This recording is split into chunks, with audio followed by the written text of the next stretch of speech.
Mas enfim, eu espero que os outros motivos que eu trouxe aqui façam você valorizar ainda mais as histórias da Rey, que é uma protagonista que eu gosto demais. Que eu inclusive acho muito bem feita, como mostram esses motivos que eu trouxe aqui pro vídeo, que justificam as habilidades dela como uma baita Jedi heroína.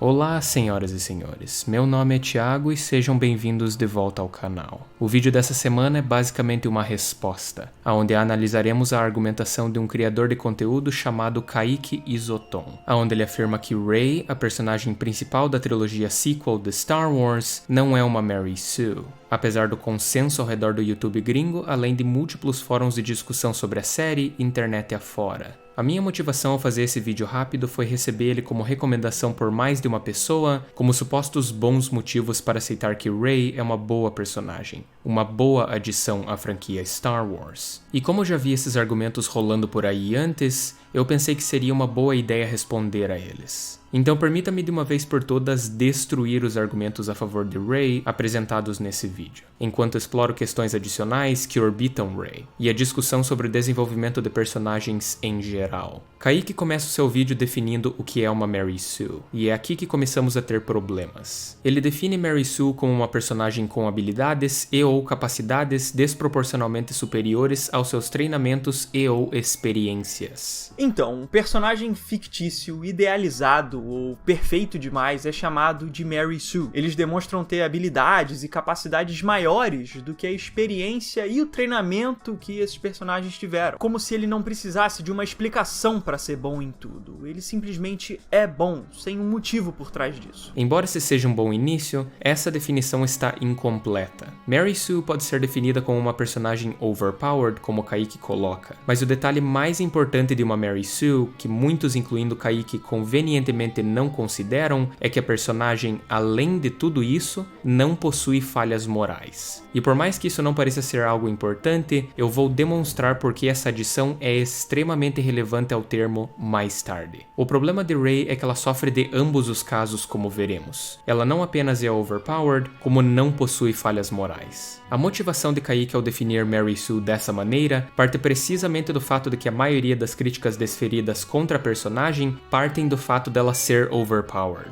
Então, ele elenca 3 quesitos para avaliar Rey como uma Mary Sue ou não. O primeiro deles é luta.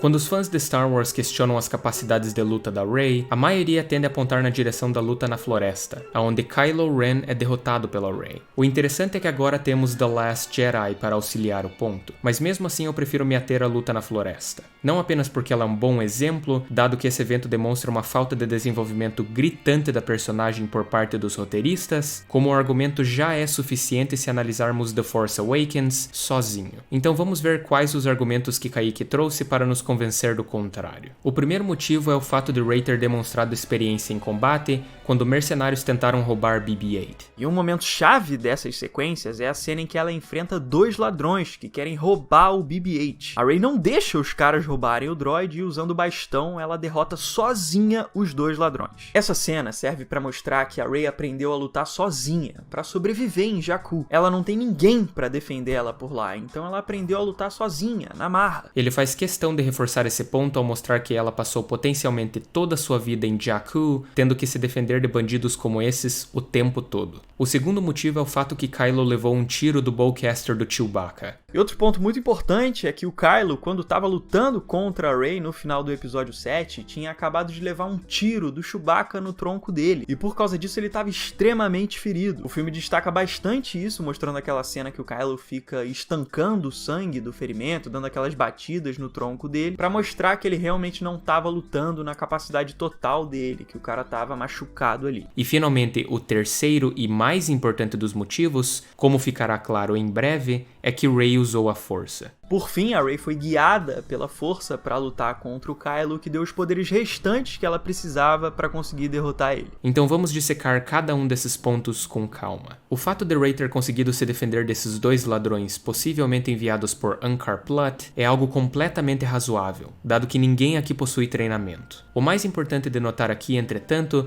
é que Rey é quase derrotada pelos dois, até mesmo levando um soco na cara, demonstrando como as suas habilidades em combate são as de uma amadora na melhor das hipóteses. Se um desses caras tivesse uma arma, uma faca ou até mesmo melhor treinamento em combate, as habilidades de Rey provavelmente não teriam levado ela muito longe. Agora, por que eu estou fazendo questão de explorar o contexto ao redor dessa situação? Bom, o problema aqui é que Kaique, assim como muitos defensores de Rey, está tentando aplicar aquilo que eu chamo de falsa equivalência. O fato de Rey ter conseguido se defender a duras penas de dois extras completamente destreinados não significa que ela agora tem experiência e ou habilidades suficientes para lutar contra um usuário da força treinado formalmente pelo maior cavaleiro Jedi da história da galáxia, além, é claro, de ter recebido o treinamento formal de Snoke, que aprendemos com os eventos de The Last Jedi, é incrivelmente poderoso. Então, com o devido contexto aplicado, a balança se mostra massivamente contra Rey aqui. Dizer que Rey tem poder suficiente para lutar com Kylo Ren só porque o filme nos mostrou que ela conseguiu se defender de dois ex-ninguéms de igual para igual é o equivalente a dizer que qualquer faixa branca tem habilidade suficiente para lutar contra Conor McGregor só porque ele não é um completo novato. Get the fuck out of here! Isso é simplesmente ridículo, em 1000 níveis diferentes. Não importa quantas vezes Rey teve que se defender de estranhos em Jakku. Isso é irrelevante para o seu ponto, Kaique. Então vamos para o segundo motivo. O fato de Kylo ter levado um tiro do Chewbacca. Ok, levar um tiro de blaster na barriga provavelmente deve incomodar bastante durante uma luta, sem dúvidas. Mas temos um problema aqui. Kaique dá a entender que o combate que aconteceu aqui foi desproporcional contra Kylo, e por isso Rey conseguiu vencer. Porém, ele convenientemente omitiu de seus inscritos um ponto importante. Finn lutou contra Kylo momentos antes de Rey empunhar o sabre de luz do Luke. Os problemas que isso causa para a narrativa são vários, mas os relevantes aqui é que mesmo recebendo o treinamento formal de Stormtrooper, Finn conseguiu nada além de um simples corte no ombro de Kylo, e em seguida teve a sua espinha obliterada. Finn é inegavelmente mais bem treinado que Rey em combate. Não esqueça que ele foi tirado de uma família que ele nunca conheceu e foi forçado a fazer uma coisa e uma coisa apenas: treinar para servir a Primeira Ordem como um Stormtrooper. O ponto que eu quero traçar aqui é que as habilidades amadoras de Rey em combate e o fato de Kylo ter levado um tiro de blaster no estômago não passam nem perto de justificar o que acontece aqui. Sem contar que mesmo com tudo isso, Kylo ainda consegue usar a força para fazer isso com Rey, momentos depois de ter levado um tiro do Chewbacca. Mesmo ferido, Kylo ainda possui imenso poder. E isso nos traz a seguinte conclusão. O comentário en passant que Kaique fez sobre a força ter sido o motivo responsável por dar a Rey a vantagem que ela precisava está não apenas certo, como é o único motivo para ela ter ganho essa luta. Por fim, a Rey foi guiada pela força para lutar contra o Kylo, que deu os poderes restantes que ela precisava para conseguir derrotar ele. Tanto as pífias habilidades de Rey em combate, quanto o tiro que Kylo leva antes do confronto final, não importam, porque se elas fossem significativas, Finn teria um desempenho melhor em combate contra Kylo, e nós sabemos o que aconteceu com ele.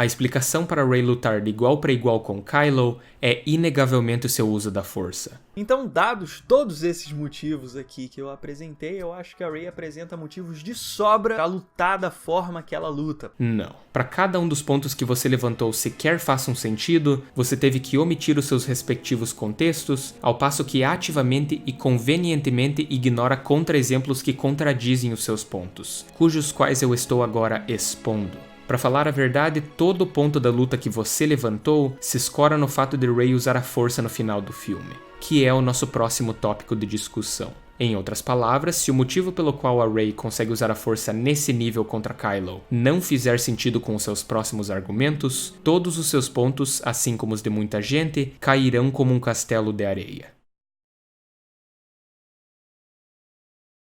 Then the First Order shows up at the cantina and Rey manages to get a hold of a laser pistol thing and is coincidentally a perfect shot by the second time she fires it, outperforming all of the stormtroopers who presumably trained all of their lives to fire these things. Mare Su?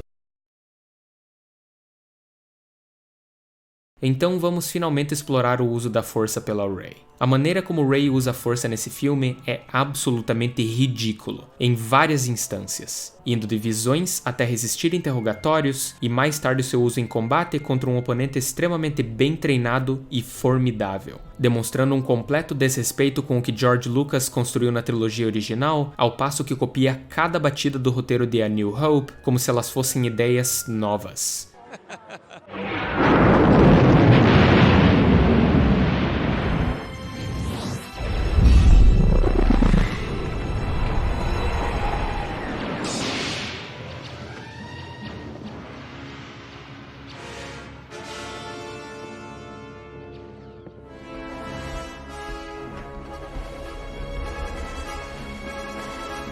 Agora, algumas das maiores críticas apontadas na direção de Rey pelos fãs, além do combate na floresta, é a cena em que Rey é interrogada por Kylo. Kylo Ren, usuário da força treinado, é incapaz de extrair informações da cabeça de Rey. Em especial o fato dela ter visto o mapa que levaria a Primeira Ordem a Luke Skywalker, como referenciado no title crawl. Propósito esse que é o motor de todos os conflitos do episódio 7. Honestamente, há listas e listas de furos de roteiro ao redor do mapa desse filme, desde a sua origem até a maneira como a Primeira Ordem age para reavê-lo, através de Kylo e suas forças, até a maneira como Poe e a Resistência agem para obtê-lo. Mas o problema aqui é que Rey jamais teve contato com a força previamente, salvo a sua visão e o momento em que Kylo a capturou. E mesmo assim, ela está conseguindo impedir que Kylo Ren invada os seus pensamentos. O interessante aqui é que temos o próprio filme entrando em contradição com si mesmo. No início do filme, Poe havia sido capturado pela Primeira Ordem, e o filme mostra que ele consegue resistir à tortura convencional. Dor física não é o suficiente para bater o melhor piloto da Resistência, o que cai como uma luva em termos de consistência quando avaliamos as características do personagem. Mas logo em seguida, Kylo tortura ele com a força, e em pouquíssimo tempo Poe acaba revelando a localização do mapa.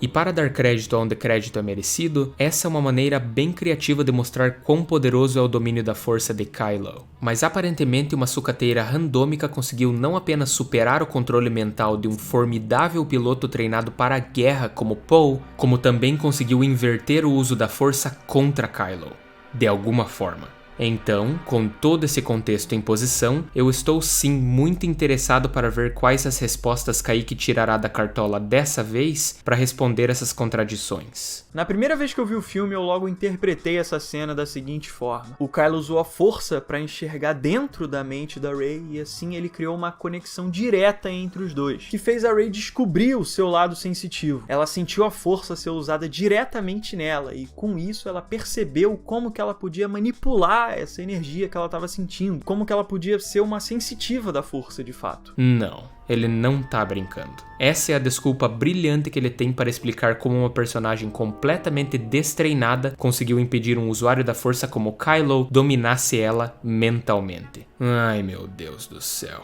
por onde eu começo? Antes de tudo, vamos analisar esse filme dentro da sua própria bolha. Isso servirá para traçarmos certas conclusões bem pertinentes mais tarde. Imagine por um minuto que o episódio 7 não possui lore algum, nada de trilogia original, nada de prequels ou universo expandido. The Force Awakens tem que se sustentar sozinho. Para deixar esse exercício mental ainda mais fácil de entender, imagine que nem sequer estamos falando de Star Wars. Se The Force Awakens não tivesse o peso que Star Wars tem na nossa cultura para sustentá-lo, sendo apenas mais um filme independente qualquer, todo mundo apontaria para esse momento como uma chacota completa contra o filme. Seria o suficiente para o público, críticos e até mesmo as pessoas que gostassem do filme admitirem que isso é um claro furo de roteiro. O problema aqui, caso ele não esteja autoevidente o suficiente, é que nada disso foi estabelecido previamente. A audiência só consegue entender quem dirá aceitar e levar qualquer elemento narrativo a sério, uma vez que ele é estabelecido como possível, principalmente quando estamos falando de uma ideia abstrata como a força, que pode facilmente confundir e destruir a suspensão de descrença da audiência. Para que você realmente entenda o ponto como um todo, vamos dar uma olhada em como a força foi utilizada na trilogia original. Naqueles filmes clássicos, o poder da força era algo extremamente restrito, o que ajudava a audiência a aceitar certos elementos fantasiosos, cujos quais, se presentes em qualquer outro filme, seriam absolutamente inaceitáveis. Manter as habilidades restritas a empurrar, puxar, dar choques, manipular pessoas mentalmente e sentir a força em pessoas mesmo a grandes distâncias são coisas relativamente simples. Coisas que a audiência consegue aceitar sem imediatamente chutar o balde e falar que o roteirista está sendo preguiçoso por inventar saídas fáceis para os protagonistas, dado que elas não destroem o tecido narrativo do filme.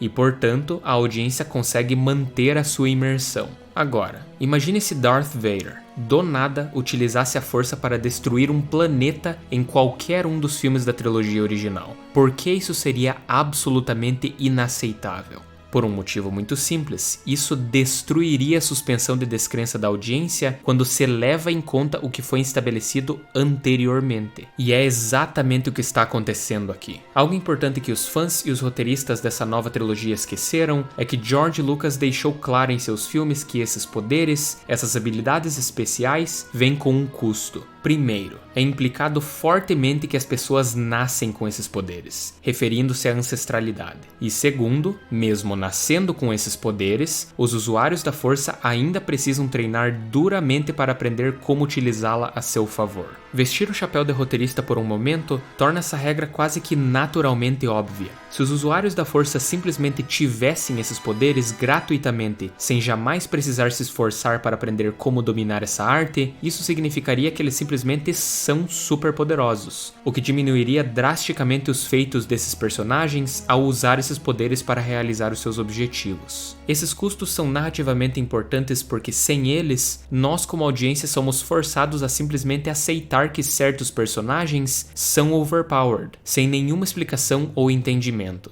A trilogia original deixa isso claro, em especial no episódio 5, onde vemos Luke treinar o filme inteiro para se tornar um cavaleiro Jedi. E mesmo assim, ele acaba perdendo feio para Darth Vader por ser inexperiente com a força e consigo mesmo. Sem contar que Luke havia tido contato com a força anteriormente em partes do episódio 4. Não foi até o final de Return of the Jedi que Luke conseguiu livrar a galáxia da tirania do Império com a ajuda de seus amigos. E ainda mais importante, salvar o próprio pai da escuridão. Levando 3 filmes e um arco de personagem incrível para acumular a maestria e experiência suficientes para se tornar um cavaleiro Jedi capaz de derrotar Darth Vader.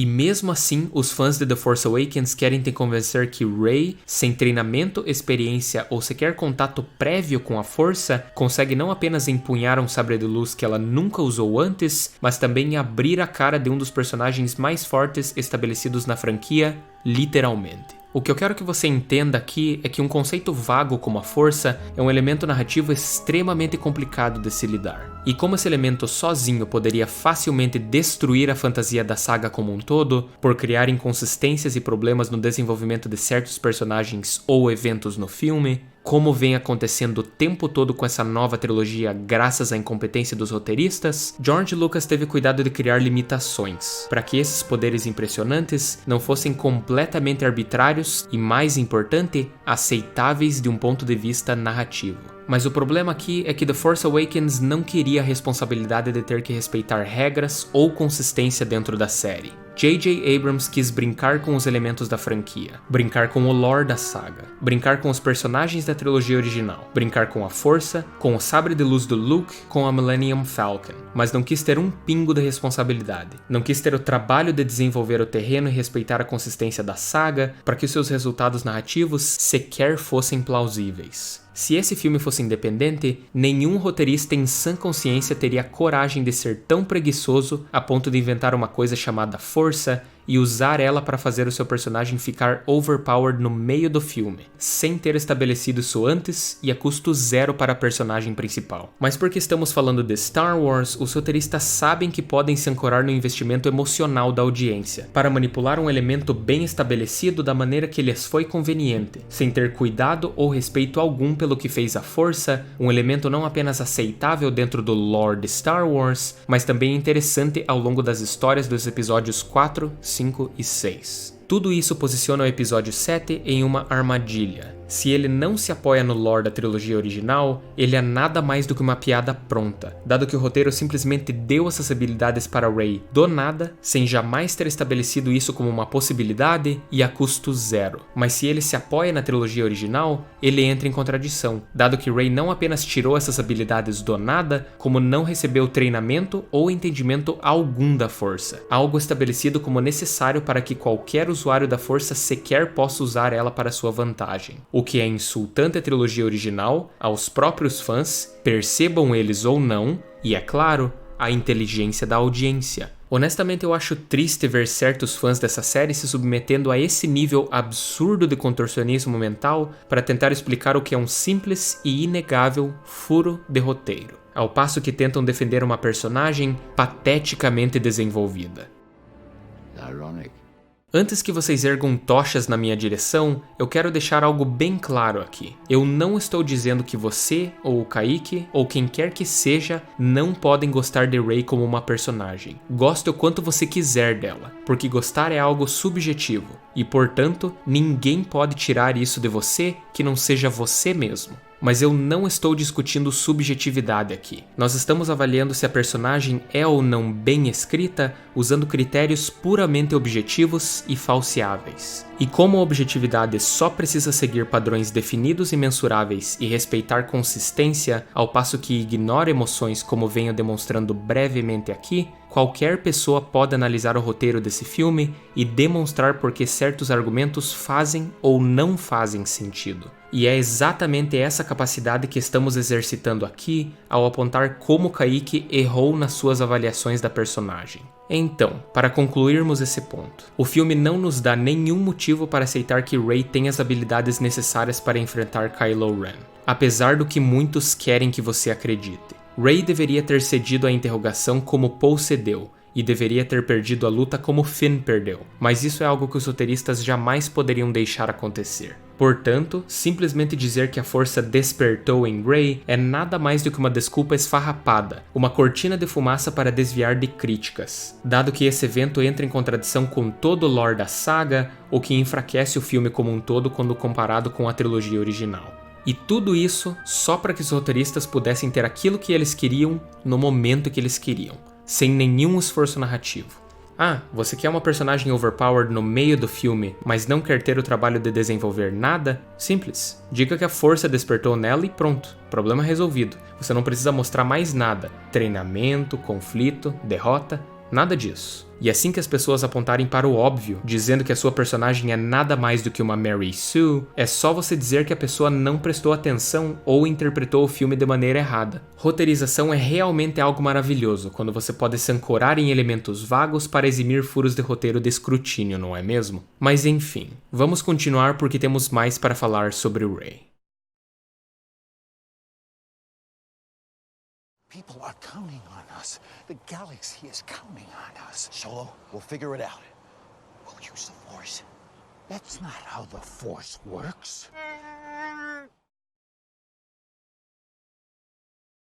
E finalmente chegamos ao último tópico abordado pelo vídeo, que é a pilotagem de Rey. E aqui vemos o que eu descreveria como honestidade intelectual. Kaique finalmente admite que o roteiro não nos deu motivos suficientes para aceitar que Rey pudesse pilotar a Millennium Falcon da maneira que ela pilotou no filme. Nisso aí eu tenho que admitir que deram mole com ela, coitada. Realmente é uma habilidade que fica um pouquinho subentendida demais. Você tem que expandir muito o seu conhecimento para aceitar aquilo. Para todos que ainda não veem isso como um problema, permita-me colocar esta habilidade de Rey em perspectiva. Rey é estabelecida como uma catadora de partes no deserto de Jakku, e apesar de ter pilotado algumas naves, ela jamais saiu do planeta. You do that? I don't know. No I've one flown some trained ships, but I've never No left one? the planet. Your last That ship was was dead. amazing. Oh, you got You it set me up for it. It That was pretty perfect. good. Em outras palavras, o filme estabelece que, embora ela possa saber alguma coisa sobre pilotagem, esse conhecimento ainda assim seria limitado, assim como as suas habilidades em combate. No entanto, o problema levantado aqui é que o nível de pilotagem que Rey possui em The Force Awakens é não apenas acima do normal, o que já seria inaceitável, como é absolutamente absurdo do ponto de vista de como a nave sequer funciona. Embora muitos fãs não se atentem a isso, a Millennium Falcon é uma nave assimétrica, com o cockpit do lado direito. Além disso, ela possui um assento para copilotos, para que a navegação seja mais eficiente. Ao longo da trilogia original, isso é estabelecido, dado que Chewbacca é tão piloto aqui quanto Han Solo, o que torna esse momento ainda mais difícil de engolir. Dado que em vários momentos, Rey parece estar apropriadamente surpresa em relação a como a nave funciona, dado que esta é a primeira vez que ela está pilotando a Falcon. E mesmo assim, momentos depois, Rey começa a tirar da cartola o tipo de manobra que não tínhamos visto em toda a trilogia original. Esse é o tipo de habilidade que precisa ser estabelecida previamente. E mais uma vez temos J.J. Abrams querendo usar algo em suas cenas, sem jamais estabelecer como isso seria possível e que Rey era capaz de fazê-lo. E embora Kaique conceda esse ponto da pilotagem, algo no mínimo um tanto quanto curioso acontece. Ele cita livros do universo expandido de Star Wars novamente, aquilo que chamamos de Third Party Sources, ou fontes terceiras. O livro diz que numa dessas viagens como escavadora da Rey, ela encontrou um simulador de pilotagem e ficou praticando nele um tempão até aprender a pilotar de fato. O livro diz isso aqui: ela aprendeu tanto que não havia muito mais que o programa poderia fazer para desafiá-la. Apesar de um desses livros explicar como Rey adquiriu esse nível de pilotagem, mesmo sendo uma sucateira humilde, Kaique admite que usar third-party sources não são uma boa fonte de argumentação, pelo simples fato de que elas não estão no filme. Então existe uma explicação para essas habilidades dela, só que o problema é que essa explicação não existe no filme. Um filme tem que ter todas as informações necessárias para justificar o desenvolvimento de um personagem. Isso se ele quer que esses personagens sejam convincentes. E eu concordo plenamente com ele. Ele está corretíssimo. Mas o hilário de notar aqui é que ele tentou fundamentar o ponto anterior dele usando isso mesmo, third-party sources. Na primeira vez que eu vi o filme, eu logo interpretei essa cena da seguinte forma: o Kylo usou a força para enxergar dentro da mente da Rey e assim ele criou uma conexão direta entre os dois, que fez a Rey descobrir o seu lado sensitivo. Ela sentiu a força ser usada diretamente nela e com isso ela percebeu como que ela podia manipular essa energia que ela estava sentindo, como que ela podia ser uma sensitiva da força de fato. Essa interpretação aí que eu tenho é reforçada pela versão em livro do episódio 8, Os Últimos Jedi, quando eles relembram essa cena do interrogatório. A few moments later. Então existe uma explicação para essas habilidades dela, só que o problema é que essa explicação não existe no filme.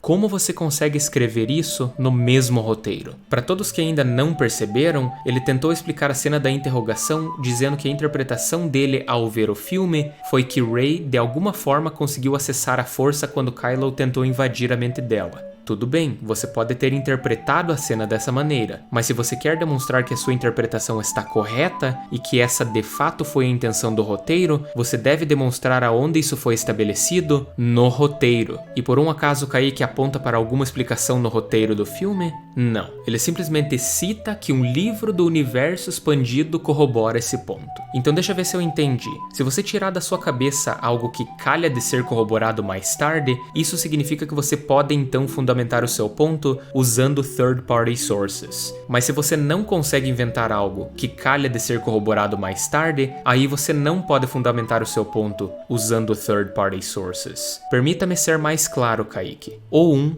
ou outro. A argumentação não pode seguir regras contraditórias. Se esse for o caso, ninguém mais vai se entender porque quando você se der conta, você estará utilizando third-party sources como a única fonte para o seu argumento, ao passo que diz que outras pessoas não podem fazer o mesmo para os seus argumentos, levando todos a uma gigantesca arbitrariedade. Pela sua própria linha de lógica, qualquer pessoa poderia simplesmente dizer que interpretou que Rey provavelmente teve acesso a um simulador de voo e aprendeu tudo o que tinha que ter aprendido em Jakku, mesmo nunca tendo voado uma nave fora do planeta. E assim que as pessoas cobrarem uma fonte que fundamente a sua afirmação, é só você dizer que essa é a sua interpretação e que um livro do universo expandido calha de corroborar ela. Você tá entendendo como é fácil entrar em contradição quando a sua argumentação não é nem um pouco consistente? Nesse caso, nem externamente quando se leva em conta o que aconteceu no filme, e nem internamente quando se leva em conta o próprio roteiro que você mesmo escreveu. E além disso, como esse livro do universo expandido veio depois do filme, ele acaba agindo quase como um remendo ao salto de desenvolvimento de Rey,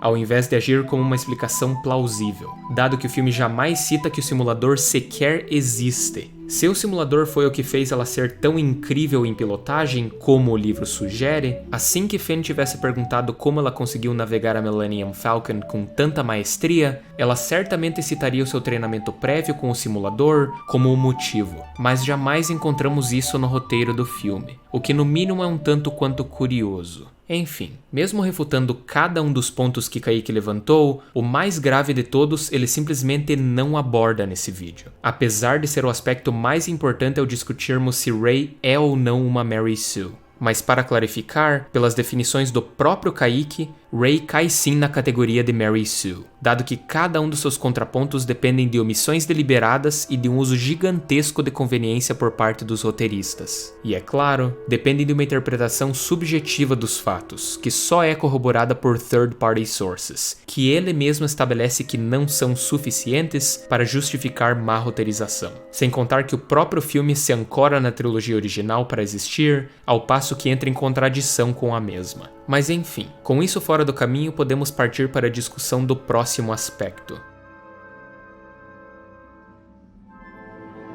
Ultimately, Star Wars as a movie made people fall in love with a fictional world and its characters. As a byproduct, they fell in love with a brand. That brand lives on today. And now, Star Wars as a brand is making people fall in love with the movies in a most shallow and empty way. It doesn't matter what it is anymore. Just as long as it's called Star Wars.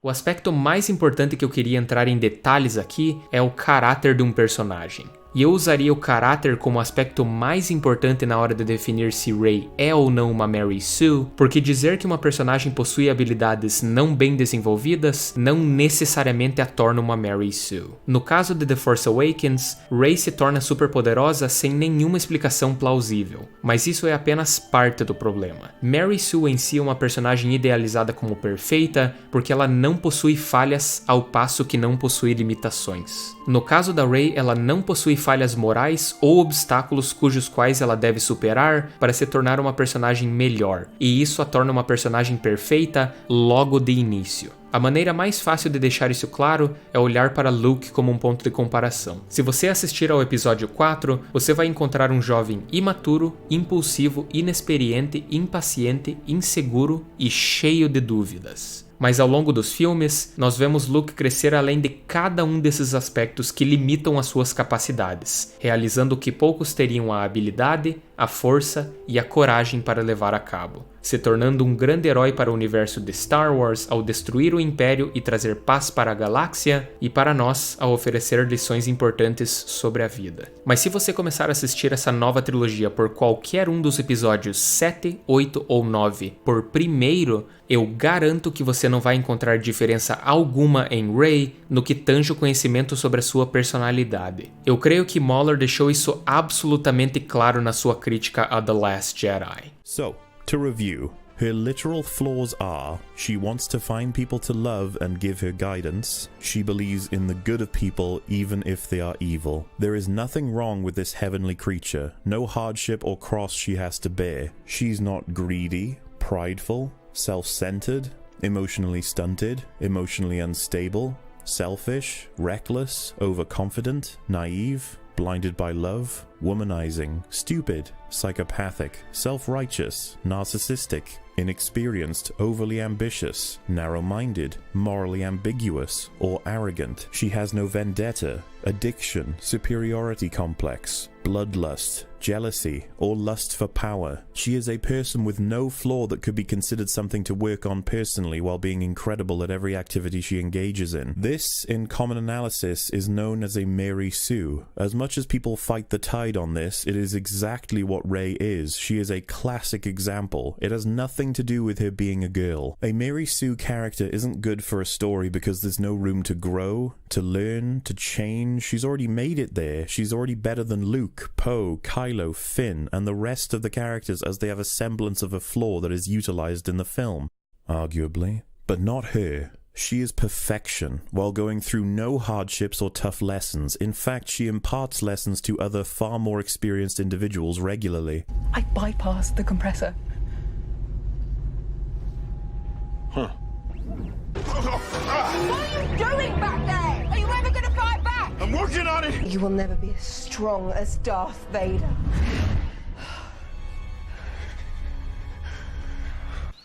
You might need this.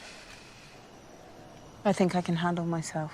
And I find myself watching her story unfold and thinking, how can I relate to this? I am not, nor have I met, perfection. I didn't know it existed, so I don't believe in her, or root for her, as I am reassured that the writing will take good care of her, and I am just here for the ride. Então, para concluirmos, uma protagonista Mary Sue não é boa para uma história pelo simples motivo que ela não oferece nada em termos de lições ou experiência para a audiência, já que ela é perfeita por natureza. O que dá uma impressão deturpada para o público-alvo desses filmes sobre como o mundo funciona. E, é claro, uma personagem desinteressante para muitos adultos, dado que ninguém é perfeito, o que é suficiente para destruir a empatia que muitos membros da audiência teriam pela personagem. Então, assim que você tira o aspecto audiovisual desse filme e olha para a personagem no papel, na sua forma mais fundamental, a sua péssima qualidade fica gritantemente óbvia. O fato de vermos críticos de cinema afirmando que Rey é uma personagem bem desenvolvida é especialmente terrível para o cinema, porque isso demonstra quão baixa a qualidade do desenvolvimento que uma personagem precisa ter para que ela seja considerada como boa pela maioria dos críticos. Se deixarmos que certos críticos de cinema continuem a baixar os padrões para o que definimos como uma boa personagem feminina pelo mero fato dela ser uma mulher, só para agradar grupos de pressão, nós estamos inadvertidamente mandando a seguinte mensagem para todo mundo que assiste esses filmes. Não há virtude mais importante para uma mulher além do fato dela ser uma mulher. Esqueça respeito e trabalho duro para conquistar os seus sonhos, porque você é uma mulher, você já é perfeita. E agora eu te pergunto,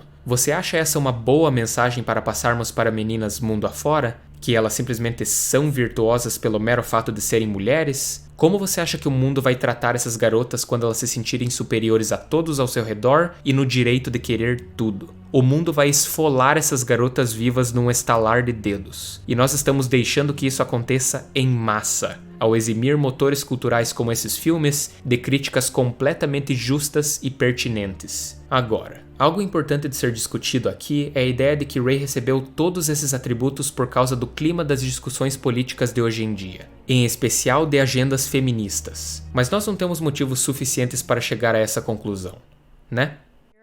In a powerful position. You're now running Lucasfilm. You were handpicked by George Lucas to do this, and you, for many reasons, said yes.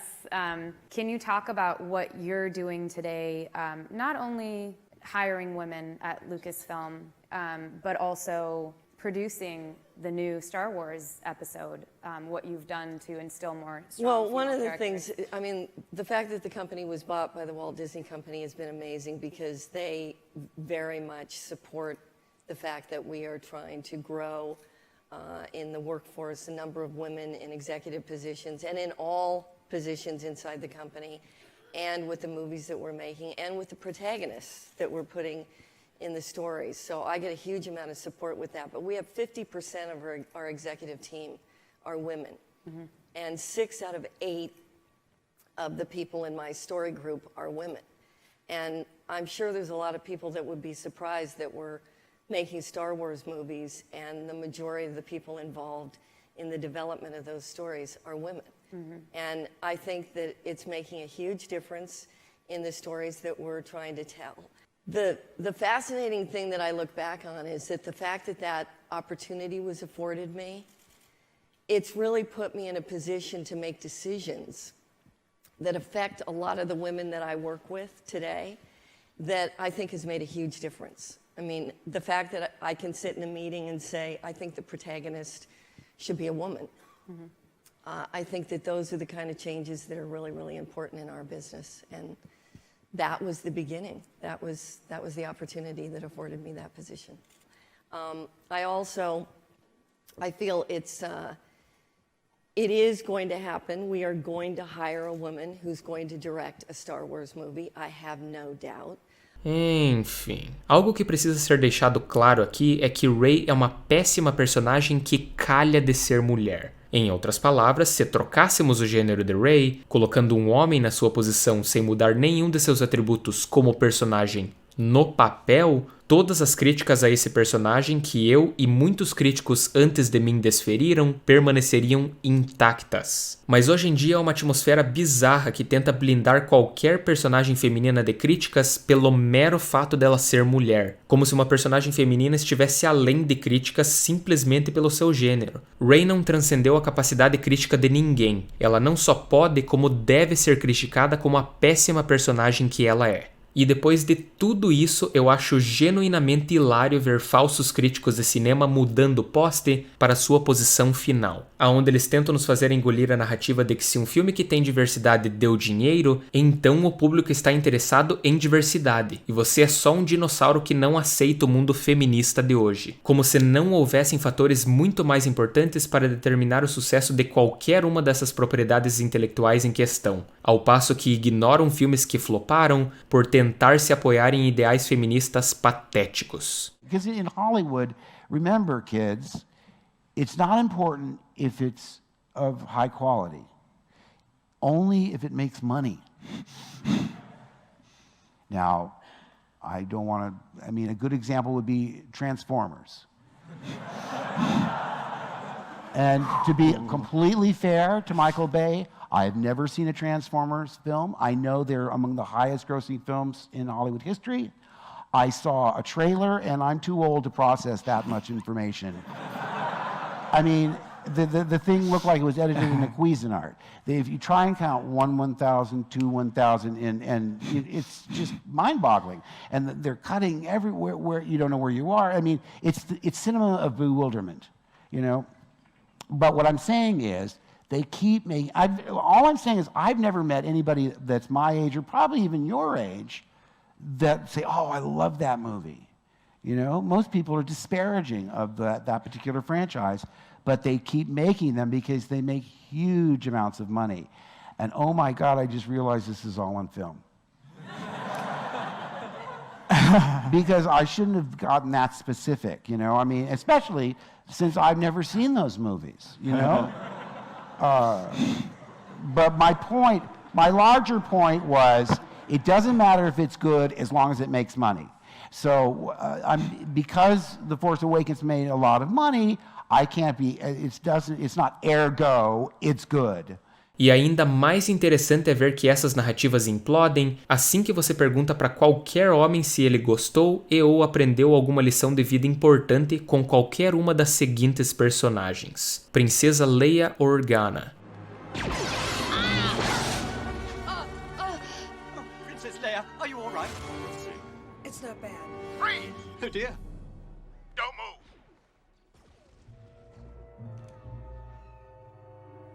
I love you. I know. Hands up. Stand up. Sarah Connor, Yes! Yeah! Piece of cake!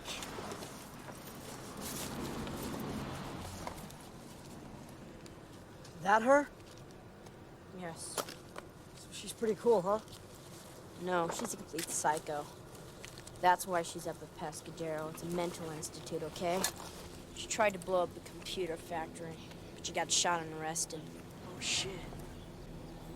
She's a total loser. Come on, let's go spend some money. Hey! You're not supposed to be here!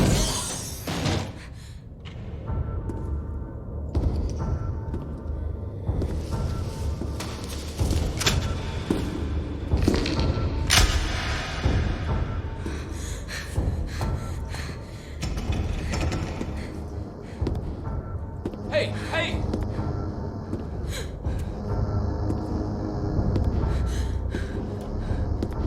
Get down.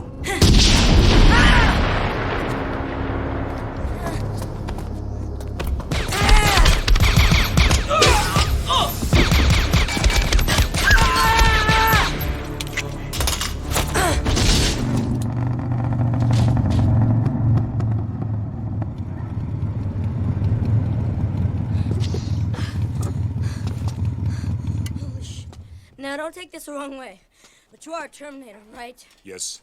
Sabadan Systems Model 101. No.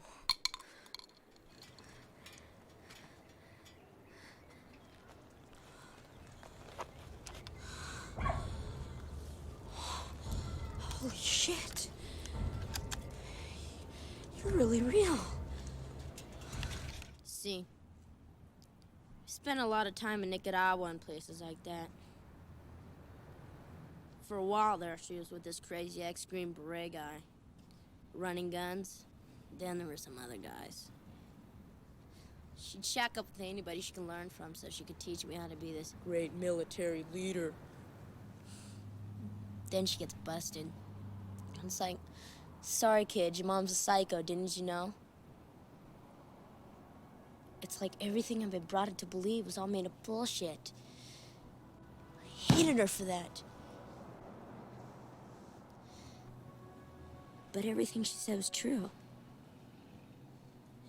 She knew. And nobody believed her. Not even me. Trinity.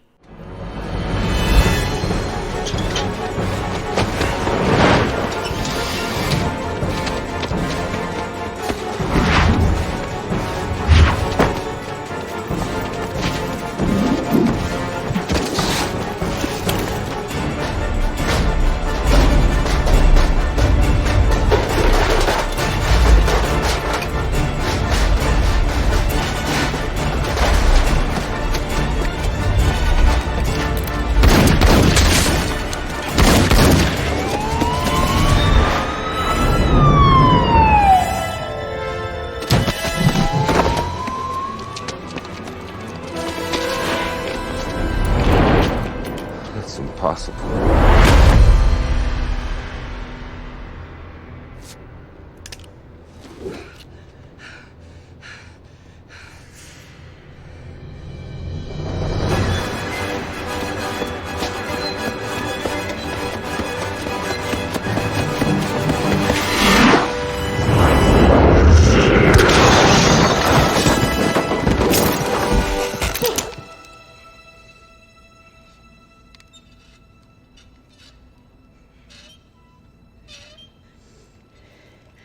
Trinity, just get up. Get up.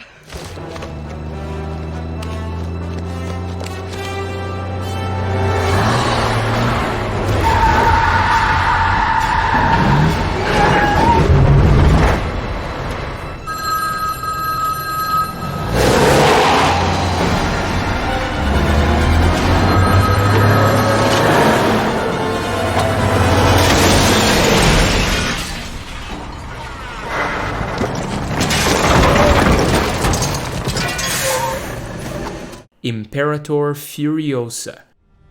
How do you know this place even exists? I was born there. So why'd you leave? I didn't.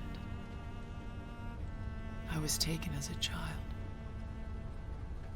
Stolen. You done this before? Many times.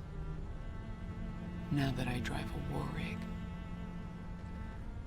this is the best shot I'll ever have. And them? They're looking for hope. What about you? Redemption.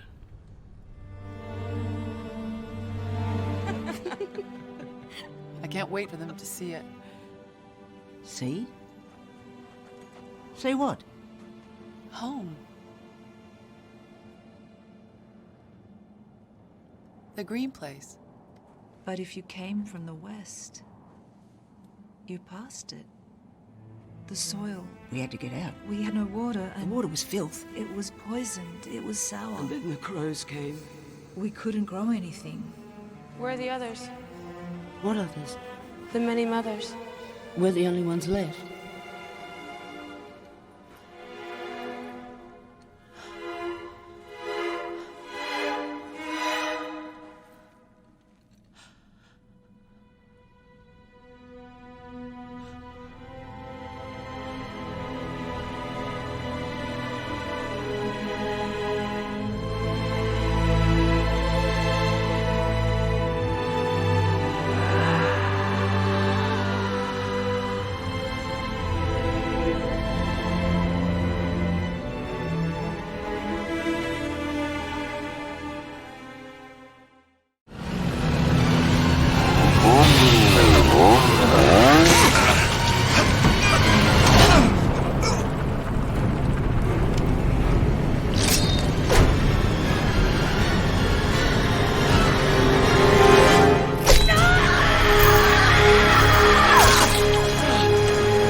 Remember me?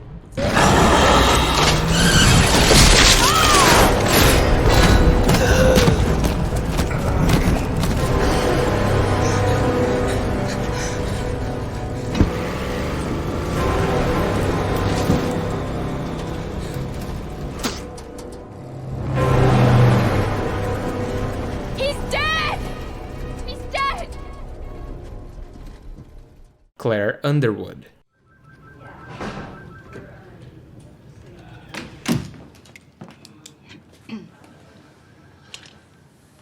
How did it go? There were a few tears here and there, and some anger, but nothing unexpected. I'm going to need you to leave us today, too, Evelyn. I'm sorry. I just can't have any doubt about the direction I'm taking.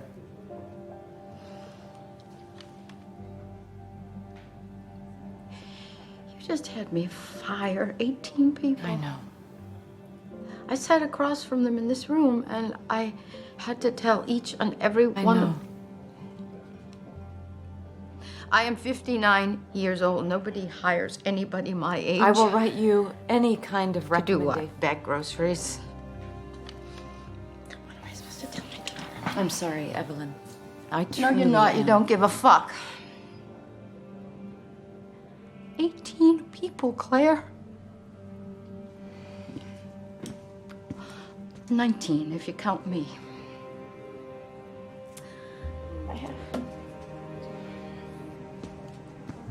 I have to call my doctor.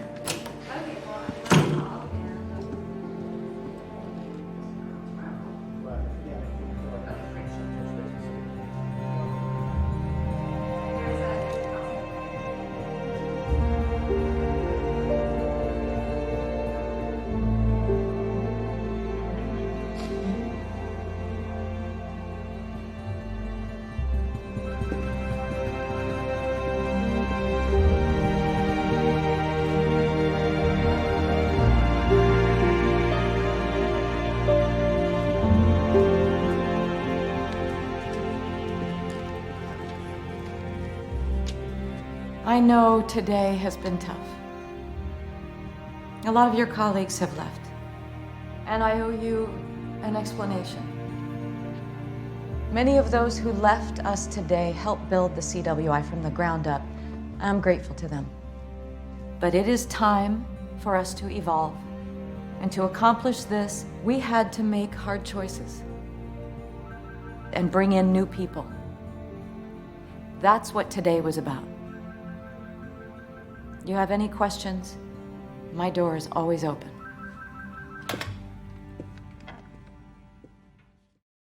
Nenhuma dessas personagens chega perto de ser perfeita. Todas elas apresentam falhas cujas quais as tornam humanas, como todas as mulheres de carne e osso que eu e você conhecemos. E você sabe o que todas essas personagens têm em comum?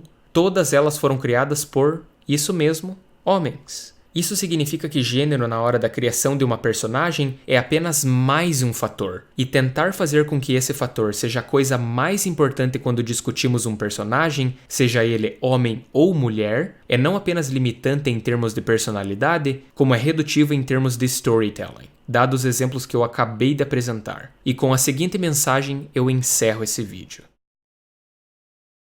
You know, we're looking for the strength and also the weakness in every character. And, you know, there's a term that is, I don't know if it's used here often, but certainly in the States, like strong female characters.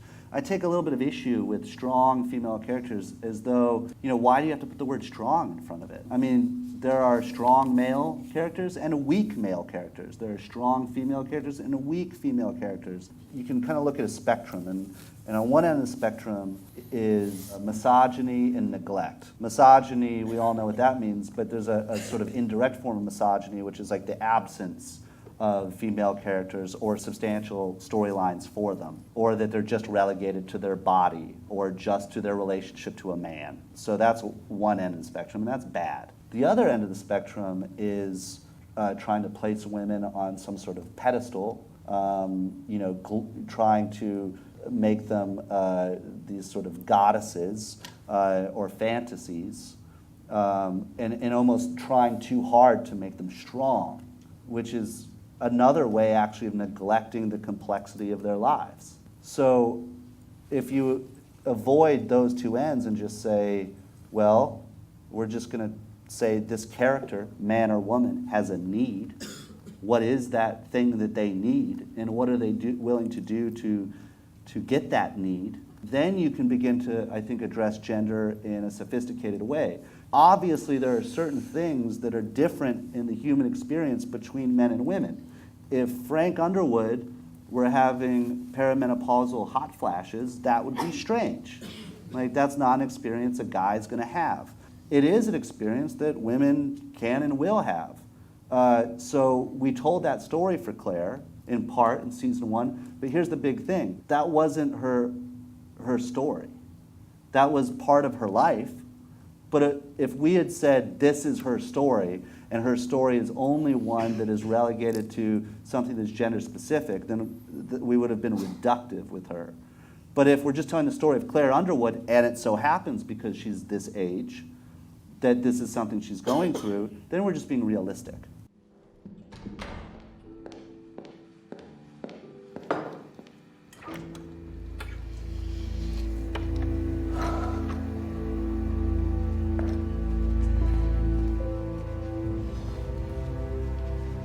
I hate how they just hit you like that, with no warning. You get night sweats too?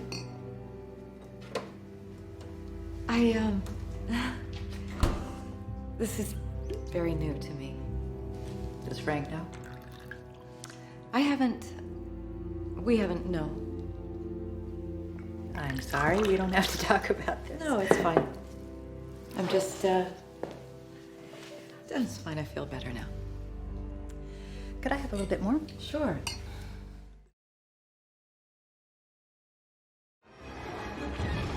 Rose, you got 3 right behind you!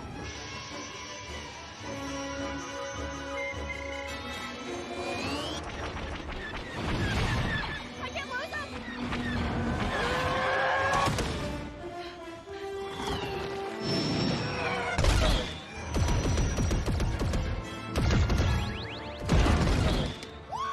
I like this! This moment is almost exactly the same as A New Hope. Do you remember when 3 ships were chasing Luke? Only in A New Hope we had Han Solo, a selfish scoundrel whose roguish charm won over the people that he would eventually consider abandoning. But after seeing the plight of the people he had suffered with, as well as the cause he had come to understand, he pulled through and saved the life of the man who went on to destroy the most powerful galaxy-gripping weapon the Empire had. One of the most classic arcs used to explain how characters learn and grow on screen. While here we have Rey saving them because that's all Rey does. She's perfect, and she's doing it because it was in A New Hope. Not to mention that Rey has never used a gunner before, or certainly not the Millennium Falcon gunner, and on her very first shot from the gunner on the ship itself, she gets a triple kill. 3 TIE fighters in 1 shot. She is better at this than any pilot we have seen previously, despite having absolutely no experience. No, she's not a Mary Sue. That's ridiculous.